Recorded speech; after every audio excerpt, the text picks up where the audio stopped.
Tapi Allah subhanahu wa ta'ala bisa memberikan permintaan manusia sejak awal sampai akhir, apapun yang mereka minta. Dan lihat hadis setelahnya yang ajaib adalah Rasul mengatakan, fa'ataitu kulla insanin mas'alatahu ma naqasa dzalik mimma indi illa kama yanqusul mikhyat idza udkhilal bahri. Setelah Allah berikan semua permintaannya, itu tidak mengurangi kekayaan Allah. Kalau di dunia kita manusia, kita punya mobil satu, diminta orang kemudian kita kasih, hilang mobil kita. Ada orang datang ke kita minta rumah, kita kasih, hilang rumah kita. Kalau ada orang minta uang 100 juta, kita kasih, hilang 100 juta. Ini Allah memberi semua permintaan dari awal sampai akhir, tidak mengurangi kekayaan Allah sama sekali, kecuali seperti jarum yang ditusuk ke lautan, kemudian diangkat lagi, di ujung jarum itu ada tetesan. Seperti tetesan inilah cukup untuk memberikan semua permintaan orang awas yang sampai akhir dari jin dan manusianya. Lautan itu kekayaan yang tidak pernah bergeming. Bismillahirrahmanirrahim.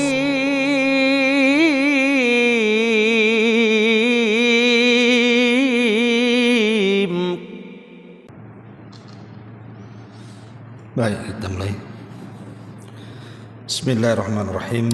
Assalamualaikum warahmatullahi wabarakatuh. Alhamdulillah wassalatu wassalamu ala Rasulillah wa ala alihi wa sahbihi wa mawalah wa la hawla wa la quwata illa billahi wa ba'du. Perhatikan kitabnya, kita lanjutkan kajian kita, masih membahas hadis Arba'in Nawawiyah, dan kita masuk pada hadis ke-24. Kita baca hadisnya baru kita jelaskan.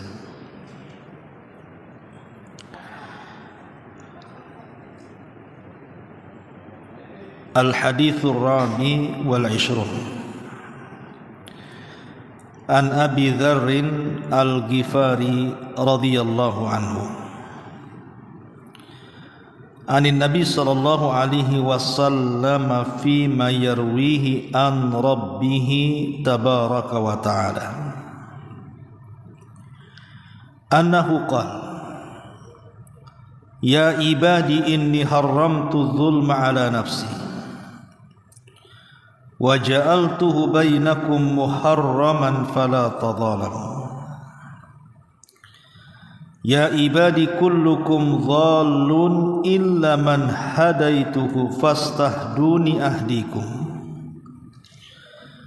ya ibadi kullukum ja'i'un illa man at'amtuhu fastat'imuni ut'imkum ya ibadi kullukum 'arin illa man kasaituhu fastaqsuni aqsukum ya ibadi innakum tukhti'una bil-laili wan-nahar wa ana aghfiru dzunuba jami'a fastaghfiruni aghfir lakum ya ibadi innakum lan tablughu dhurri fatadhurruni walan tablughu naf'i fatanfa'uni ya ibadi law anna awwalakum wa akhirakum wa insakum wa jinnakum kanu ala atqa qalbi rajulin wahidin minkum ma zada dhalika fi mulki syai'an ya ibadi law anna awwalakum wa akhirakum wa insakum wa jinnakum kanu ala afjari qalbi rajulin wahid ma naqasa dhalika min mulki syai'an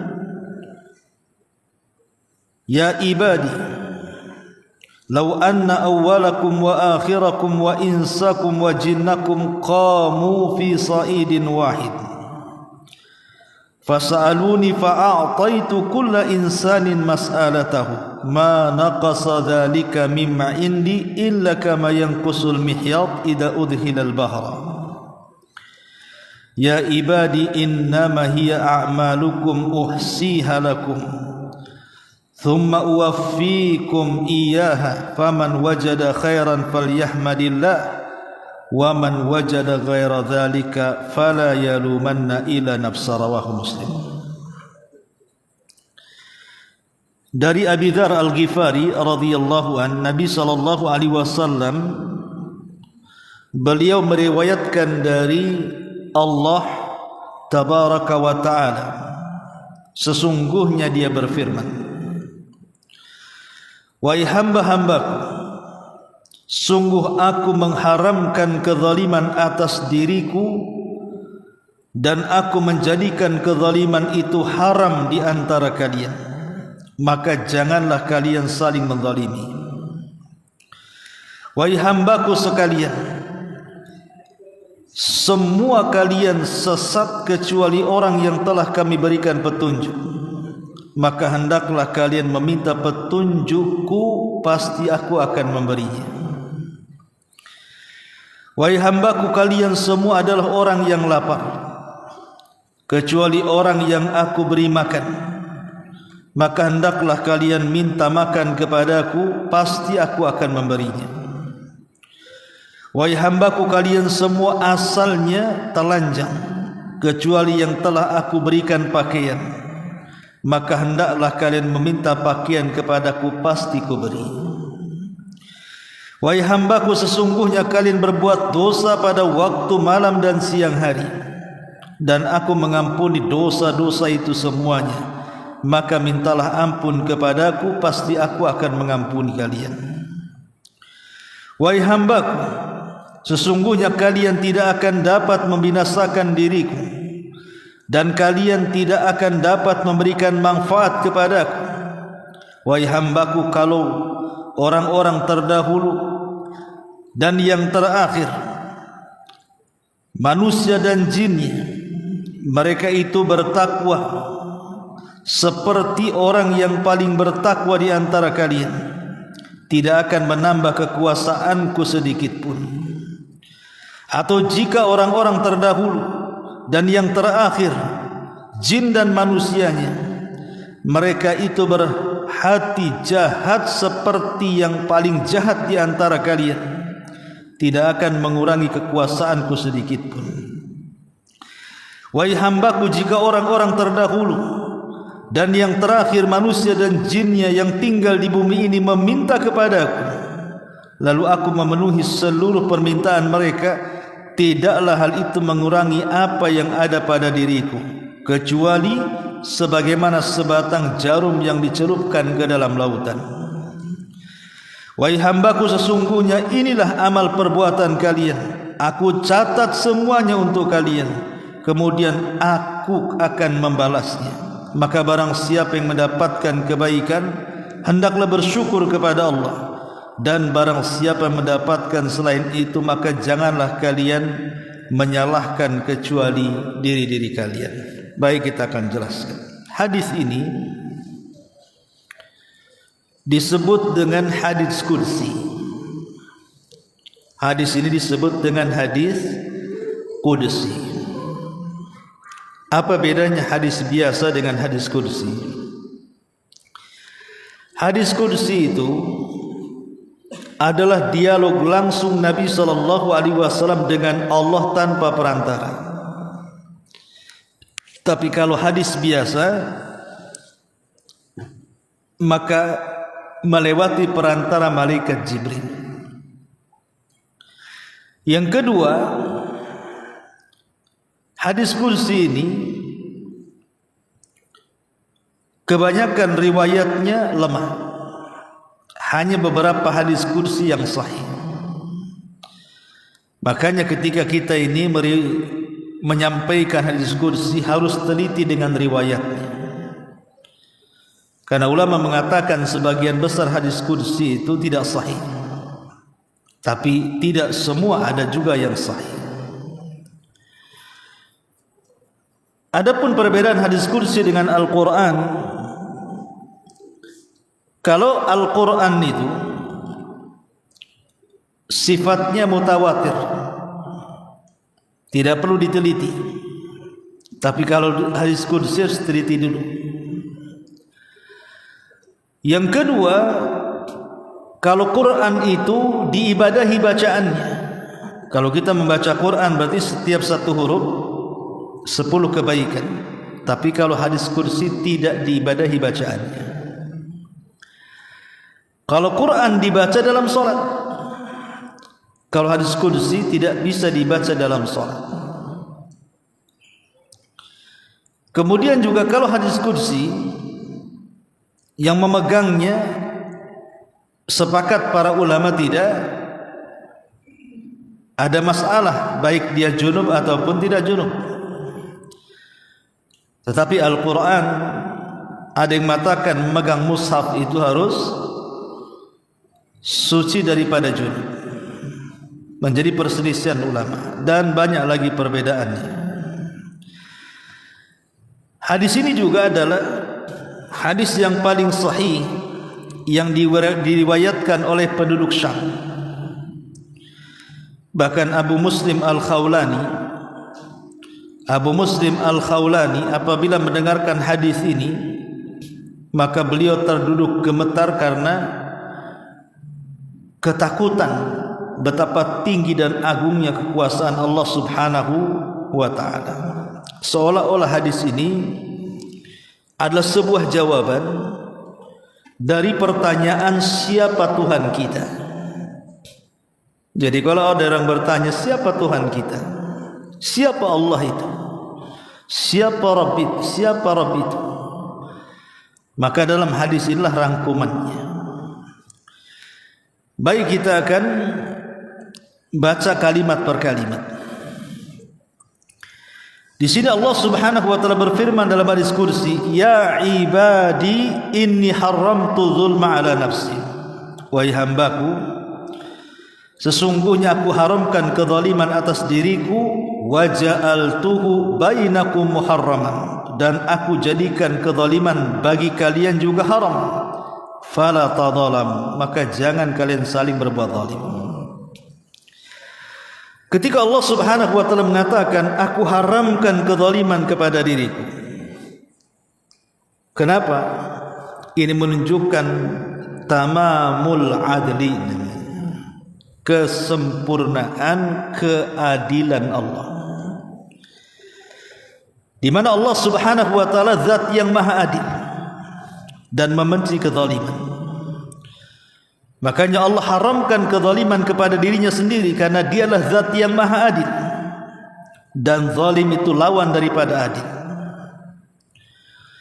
Lah karena Allah Subhanahu wa taala zat yang maha adil dan Allah nafikan kezaliman kepada dirinya, maka Allah juga menyukai dengan keadilan. Dia tidak mau di antara hamba-hambanya ada yang jatuh kepada kezaliman. Dan Allah menghendaki hamba-hambanya di atas keadilan. Makanya Allah katakan di sini, wa ja'altuhu bainakum muharraman, dan aku jadikan kezaliman itu haram bagi kalian. Fala tadzalamu, maka jangan saling menzalimi. Allah Subhanahu wa taala bukan saja zat yang tidak mungkin berbuat zalim, karena Allah mencintai keadilan, tapi Allah juga tidak bisa dizalimi. Karena ketinggian dan kebesaran dan kekuatan Allah, sehingga Allah tidak bisa disentuh siapapun. Tapi kita seorang hamba, terkadang kita di pihak orang yang berbuat zalim, terkadang kita di pihak orang yang dizalimi. Itulah bedanya kita dengan Allah Subhanahu wa taala. Allah tidak mungkin berbuat zalim dan Allah tidak mungkin dizalimi, tapi kita manusia bisa melakukan kezaliman dan bisa juga dizalimi. Kalau begitu, disinilah perbedaan antara Khalik dengan makhluk. Taib, bicara tentang kezaliman, Zalim ini terbagi menjadi tiga. Ada zalim terhadap diri sendiri, ada zalim kepada orang lain, dan ada zalim kepada Allah Subhanahu wa taala. Adapun zalim kepada diri sendiri adalah dengan memanfaatkan badan kita ini untuk bermaksiat. Minum khamar, narkoba, begadang semalaman, kesana kemari, motor-motoran dan begitu seterusnya, ya, anak-anak muda itu dia sedang menzalimi dirinya sendiri, menghabiskan waktunya untuk bermaksiat dan untuk sesuatu yang tidak ada manfaatnya. Adapun zalim kepada manusia, seperti seseorang menggibah, menghina, mencaci, memaki, mengambil barangnya, mencuri, membunuh dan begitu seterusnya. Adapun zalim kepada Allah maka ada dua macam. Ada zalim yang tidak akan pernah terampuni kesyirikan, ada zalim yang terampuni selain daripada itu. Selain daripada kesyirikan, di bawah kehendak Allah Subhanahu wa taala. Ma'asyiral muslimin yang dimuliakan Allah Subhanahu wa taala. Di sini Allah mengatakan, "Fala tadzalamu," maka jangan kalian saling melakukan kezaliman. Karena doa orang-orang yang dizalimi itu mustajab. Doa orang-orang yang dizalimi itu mustajab, walaupun dia orang kafir. Makanya Nabi SAW ketika mengutus Mu'adz dan juga Abu Musa al-Ash'ari ke Yaman untuk berdakwah, salah satu wasiat Rasul kepada Mu'adz dan Abi Musa al-Ash'ari, apa kata Rasul? Fattaqi da'watal madlum, hati-hati dari doa orang-orang yang dizalimi. Fa innahu laisa bainahu wa bainallahi hijab, karena antara dia dengan Allah tidak ada hijab, tidak ada tabir, pasti mustajab. Padahal kita tahu bahwa di Yaman itu tidak ada orang Islam, tapi Rasul mengatakan kepada Mu'adz, hati-hati doa orang yang kau zalimi di sana, menunjukkan bahwa apakah yang dizalimi itu muslim, apakah yang dizalimi itu kafir, kalau dia sudah mengangkat kedua tangannya ke langit pasti mustajab. Bukan karena Allah melihat kekafirannya, bukan karena Allah benci dengan kekafiran. Lalu kenapa Allah kabulkan doa orang-orang yang dizalimi padahal dia kafir? Karena Allah cinta dengan keadilan dan Allah benci dengan kezaliman. Kemudian kata Nabi, "Ya ibadi kullukum zalun illa man hadaituhu fastahduni ahdikum." Wahai hambaku, kalian semua awalnya tersesat. Aku yang memberikan hidayah, maka mintalah hidayah kepadaku. Kita tahu bahwa manusia berhajat dengan Allah. Tidak ada satupun manusia yang tidak berhajat dengan Allah Subhanahu wa taala, sampai pun kepada para nabi. Makanya ketika Allah Subhanahu wa taala berfirman dalam surah Duha, wa wajadaka dhallan fahada, dan kami dapati engkau Muhammad dalam kondisi sesat, kemudian aku yang memberikan petunjuk. Maksud sesat di sini, Rasul belum mengetahui tentang tafasilu asy-syariah, rincian-rincian syariat, bagaimana cara sholat, puasa, zakat, haji dan begitu seterusnya. Kemudian Allah berikan petunjuk, oh begini cara menyembah Allah dengan sholat, dengan puasa, dengan zakat, dan Allah ajari tata cara semuanya. Jadi manusia itu sangat berhajat kepada hidayah. Lah karena berhajatnya manusia kepada hidayah, setiap hari 17 kali kita mengatakan dalam sholat kita apa? Ihdina siratal mustaqim. 17 kali kita katakan ihdina siratal mustaqim. Apa maknanya ihdina siratal mustaqim itu? Ya Allah, berikan petunjuk kepadaku jalan yang lurus. Maknanya ada 3. Pertama, kita minta petunjuk. Yang kedua, kita minta diistiqomahkan dalam petunjuk. Yang ketiga, kita minta petunjuk untuk masa depan sampai menjelang kematian. Inilah makna ihdinas siratal mustaqim. Seolah-olah kita katakan, ya Allah, berikan aku petunjuk. Setelah Engkau berikan petunjuk, istiqomahkan aku dalam petunjuk. Setelah Kau istiqomahkan aku dalam petunjuk, wafatkan aku di atas petunjuk. Jadi kalimat ihdinas siratal mustaqim memiliki 3 makna. Meminta petunjuk, minta ketetapan dalam petunjuk, minta diwafatkan di atas petunjuk, supaya kita selamat. Ihdinas siratal mustaqim. Kemudian Allah mengatakan dalam hadis qudsi di sini, ya ibadi kullukum ja'i, wahai hambaku, kalian semua lapar. Illa man at'amtuh, kecuali aku yang memberi makan. Fastat'imuni a'ut'imkum, mintalah makanan kepadaku, aku akan beri makanan kepada kalian. Maksudnya apa? Makanan yang kita makan ini datang dari Allah. Dari mana datangnya? Dari Allah. Kita lihat padi, jagung, kemudian gandum yang menjadi makanan-makanan pokok. Dari mana adanya beras? Dari padi. Dari mana adanya padi? Dari biji padi. Tugas kita itu hanya meletakkan biji saja, kemudian menyiram dan merawat. Adapun yang menumbuhkan padi itu siapa? Allah. Tugas kita hanya meletakkan biji jagung. Lalu yang menumbuhkan biji jagung itu siapa? Allah. Jadi kita ini hanya meletakkan biji-biji, yang menumbuhkan semuanya adalah Allah Subhanahu wa ta'ala. Kalau Allah Subhanahu wa ta'ala mau, Allah bisa gagalkan panen. Kalau Allah mau, Allah akan perbaiki panen sehingga menjadi swasembada. Makanya lihat, kalau Allah Subhanahu wa ta'ala mau, ketika hendak dipanen, tahu-tahu banjir, tak jadi panen. Ketika hendak dipanen, datang hama di mana-mana, akhirnya bangkrut panennya. Ketika kemudian panennya bagus, tahu-tahu jatuh harganya, akhirnya tidak bisa dijual. Semua adalah kehendak Allah.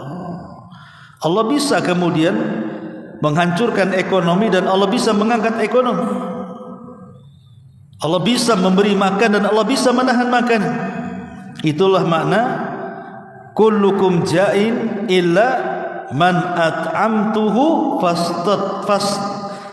fastat'imuni ut'imhu.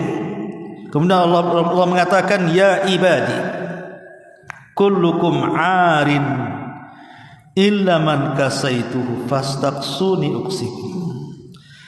Wahai hamba Allah, kalian dulu telanjang, aku yang kasih pakaian, maka minta pakaian kepada aku, kuberi. Semua manusia, saya, antum, siapapun terlahir itu telanjang. Mana ada bayi brojol pakai pakaian? Tidak ada. Bayi yang terlahir itu telanjang, mau laki-laki mau perempuan. Baru Allah berikan pakaian. Karena pakaian itu, pakaian yang kita pakai, yang antum pakai itu dari mana asalnya? Dari tumbuh-tumbuhan, dari binatang-binatang. Tumbuh-tumbuhan ini siapa yang menumbuhkan? Allah. Jadi semua kembali kepada Allah. Maka mintalah pakaian kepada Allah Subhanahu wa ta'ala. Karena dulu kita ini telanjang, Allah yang memberikan pakaian kepada kita. Kemudian Allah mengatakan, ya ibadi innakum tukhti'una bil laili wan nahar wa ana aghfiru dzunuba jami'ah. Wahai hambaku, kalian ini terkadang banyak melakukan kesalahan di siang hari dan malam hari, tapi tenang, aku pengampun dosa-dosa semuanya. Maka mintalah ampun kepadaku, aku akan ampuni kalian. Manusia tidak ada yang terlepas dari dosa. Kalau ada manusia sok suci dan mengatakan aku tidak pernah berbuat dosa, dustakan ucapannya. Sekali lagi saya katakan, kalau ada manusia sok suci dan mengatakan saya tidak pernah berbuat dosa, kita katakan dustakan kata-katanya. Karena tidak ada manusia yang lepas dari dosa. Mana hadisnya? Kullu bani Adam khatta'un, kullu bani Adam khatta'un wa khairul khatta'ina tawwabun. Setiap anak Adam itu pasti salah, dan sebaik-baik orang bersalah itu istighfar. Lah ketika Allah mengatakan kalian ini siang malam selalu berbuat dosa, menunjukkan apa? Menunjukkan kita ini sedang menanti hukuman. Sama kalau antum telat pulang, orang tua marah, kemana aja kamu kok telat? Berarti orang tua ini akan menghukum. Atau seorang guru, antum kalau masuk ke kelas ya suka telat, tentu gurunya akan marah. Kenapa kamu telat? Pasti akan marah, pasti akan diberikan hukuman. Jadi kalau kita mendengar kalimat ini, wahai hambaku, kenapa kau selalu berbuat dosa di siang dan malam hari? Artinya kita sedang menanti hukuman dari Allah. Tapi Allah itu rahim, sehingga Allah katakan, tapi tenang, aku ini pengampun dosa-dosa. Kalau kau ingin diampuni dosamu, mintalah ampun kepadaku. Kemudian setelahnya Allah Subhanahu wa taala mengatakan, ya ibadi, innakum lan tablughu dzurri fatadurruni wa lan tablughu naf'i fatanfa'uni. Wahai hambaku, kalian tidak mungkin memberikan manfaat kepadaku, dan tidak mungkin juga memberikan manfaat kepadaku, karena manusia berhajat kepada Allah. Ibadah yang kita lakukan, solat, puasa, zakat, haji, baca Quran, zikir, itu kembali kepada kita, bukan kepada Allah. Allah tidak berhajat dengan solat kita. Kita yang berhajat dengan solat ini. Allah tidak berhajat dengan sedekah kalian. Kalian yang berhajat dengan sedekah kalian sendiri. Jadi Allah sama sekali tidak berhajat dengan manusia. Kita manusia yang berhajat dengan Allah Subhanahu wa ta'ala. Karena kita tidak mungkin mencelakakan Allah dan tidak juga bisa memberikan manfaat kepada Allah. Allah lah yang bisa memberikan manfaat kepada kita, sebagaimana Allah juga bisa mencelakakan hamba-hambanya. Kemudian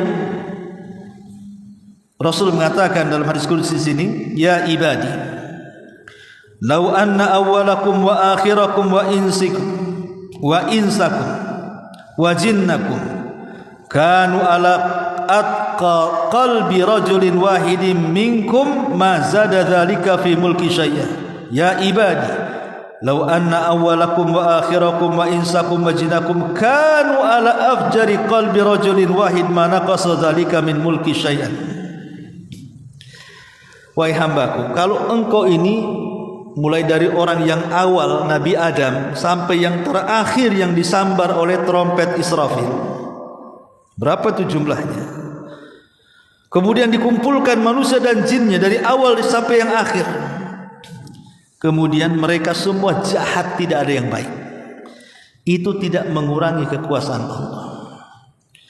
Atau seandainya orang yang pertama Adam sampai orang yang terakhir yang disambar trompet Israfil, apakah manusia atau jinnya semua baik, enggak ada yang jahat, itu tidak menambah kekuasaan Allah Subhanahu wa ta'ala. Mau satu dunia manusia kufur, tidak mengurangi kekuasaan Allah. Mau satu dunia manusia beriman, tidak menambah kekuasaan Allah, karena Allah tidak berhajat dengan kita. Kemudian Nabi SAW mengatakan, ya ibadi, wahai hamba, lau anna awwalakum wa akhirakum, kalaulah seandainya orang yang awal dan akhir kalian, wa insakum wa jinnakum, manusia dan jin kalian, qamu, mereka dikumpulkan di sebuah tempat, qamu fi sa'idin wahid, fasa'aluni fa'a'taitu kulla insanin mas'alatahu. Jadi kalau seandainya satu dunia ini sejak Adam dihidupkan sampai orang yang terakhir yang disambar oleh suara trompet Israfil dihidupkan di satu tempat, kira-kira berapa jumlahnya coba? jumlah orang yang sudah mati sejak zaman Adam kau dihidupkan semuanya sampai orang yang terakhir, tidak ada yang tahu jumlahnya kecuali Allah. Tapi okelah kita hidupkan semua, kata Allah. Satu dunia mulai sejak Adam sampai yang terakhir dihidupkan semuanya, entah siapa yang tahu jumlahnya. Kemudian Allah katakan, kemudian mereka dikumpulkan di satu tempat, kemudian mereka disuruh berdoa masing-masing minta sesuai dengan keinginannya. Si anu minta ini, si ini minta ini, si ini minta ini. Sebanyak orang itu, tentu permintaannya kan macam-macam tuh. Bisa saja 1.000 orang ya 1.000 permintaan, 2.000 orang ya 2.000 permintaan. Bagaimana kalau satu dunia sejak awal sampai akhir meminta? Pasti ya segitu juga permintaannya. Tapi Allah katakan, aku bisa beri permintaan mereka, dan itu mudah bagi Allah. Kita saja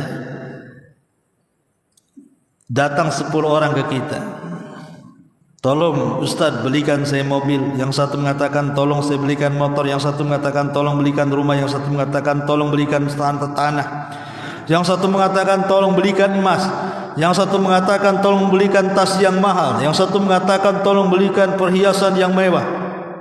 Tidak bisa kita memberikan, bahkan terkadang satu pun kita tidak bisa memberikannya. Tapi Allah subhanahu wa ta'ala bisa memberikan permintaan manusia sejak awal sampai akhir, apapun yang mereka minta. Dan lihat hadis setelahnya yang ajaib adalah Rasul mengatakan, fa'ataitu kulla insanin mas'alatahu ma naqasa dhalik mimma indi illa kama yanqusul mikhyat idza udkhilal bahri. Setelah Allah berikan semua permintaannya, itu tidak mengurangi kekayaan Allah. Kalau di dunia kita manusia, kita punya mobil satu, diminta orang, kemudian kita kasih, hilang mobil kita. Ada orang datang ke kita minta rumah, kita kasih, hilang rumah kita. Kalau ada orang minta uang 100 juta, kita kasih, hilang 100 juta. Ini Allah memberi semua permintaan dari awal sampai akhir, tidak mengurangi kekayaan Allah sama sekali, kecuali seperti jarum yang ditusuk ke lautan, kemudian diangkat lagi, di ujung jarum itu ada tetesan. Seperti tetesan inilah cukup untuk memberikan semua permintaan orang awas yang sampai akhir dari jin dan manusianya. Lautan itu kekayaan yang tidak pernah bergeming. Kemudian Rasul akhiri hadisnya, ya ibadi innama hiya a'malukum uhsiha lakum thumma uwaffiyakum iyyaha faman wajada khairan falyahmadillah wa man wajada ghaira dzalik fala yalumanna illa nafsa. Wahai hambaku, sesungguhnya inilah amal perbuatan kalian, aku catat semuanya untuk kalian, kemudian kami akan membalasnya. Jadi manusia terbagi menjadi dua. Ada yang ketika di dunia banyak melakukan kebaikan, maka catatannya semua baik. Yang kedua, ada manusia selalu berbuat kejahatan, maka catatannya semua dosa. Maka di sini Rasul mengatakan, barang siapa yang mendapatkan kebaikan karena apa yang dituai di dunia, dia selalu beramal saleh dan beribadah, maka hendaklah bersyukur, dia mendapatkan surga. Tapi barang siapa selain daripada itu dia selalu berbuat jahat, maka siap-siap menuai keburukan di akhirat, dan jangan kalian celak kecuali diri-diri kalian. Inilah di antara ringkasan hadis qudsi tentang keagungan Allah subhanahu wa ta'ala. Wallahu alam. Subhanaka wa bihamdika asyhadu an la ilaha illa anta astaghfiruka wa atubu ilaik. Allahu ta'ala alam. Assalamualaikum warahmatullahi wabarakatuh.